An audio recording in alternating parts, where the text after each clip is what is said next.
Une étendue d'eau qui sommeille en plein cœur de la ville de Yaoundé. On est loin de s'imaginer que la qualité des eaux pose problème. Dans un site presque abandonné, en dépit des récents efforts d'aménagement du lac municipal initiés par les principaux responsables de la ville. Un lac donc devenu par essence le lieu d'accumulation de toutes sortes de déchets.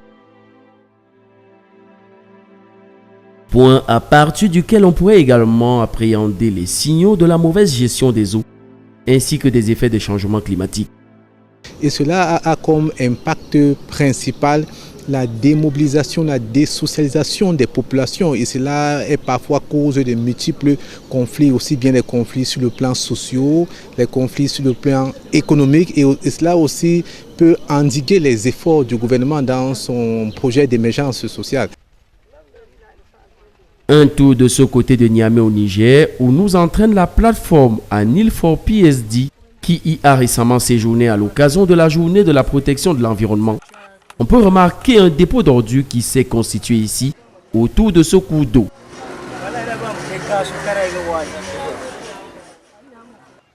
Non loin de là, un marché à quelques mètres des habitations prospère.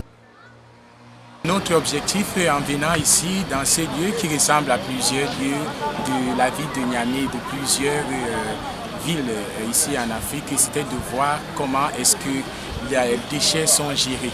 Et on a eu à voir ici que les déchets n'ont pas un vrai système de traitement.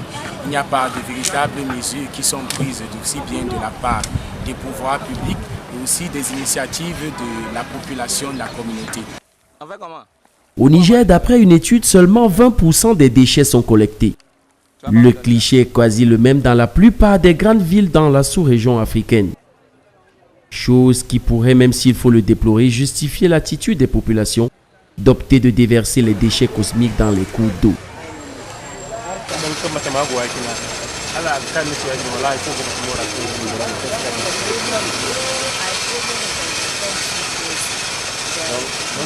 L'odeur et les déchets qu'il y a là, c'est le dérange.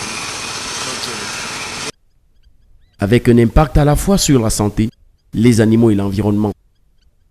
Il y a des réels impacts qui sont perceptibles non seulement sur la santé en termes de mauvaises odeurs qui sont dégagées, mais également sur la vie, le vécu des populations.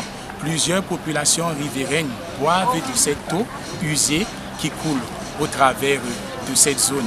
Et plusieurs animaux sont également brûlés. On a également à voir que plusieurs pâturages sont nourris au travers des herbes qui sont coupées ici dans cette zone. Il y a un réel impact sur la santé. Donc ces questions sont des questions à revoir. Ils posent la problématique de la gestion durable des terres et également de la gestion des eaux par les autorités, également par les populations. Un appel qui, on l'espère, ne restera pas lettre morte, tant pour les populations qui ressentent en premier ces effets de dégradation des terres, que les gouvernants, dont le rôle est d'assurer la gestion harmonieuse des eaux, notamment dans les zones où la sécheresse sévit avec acuité.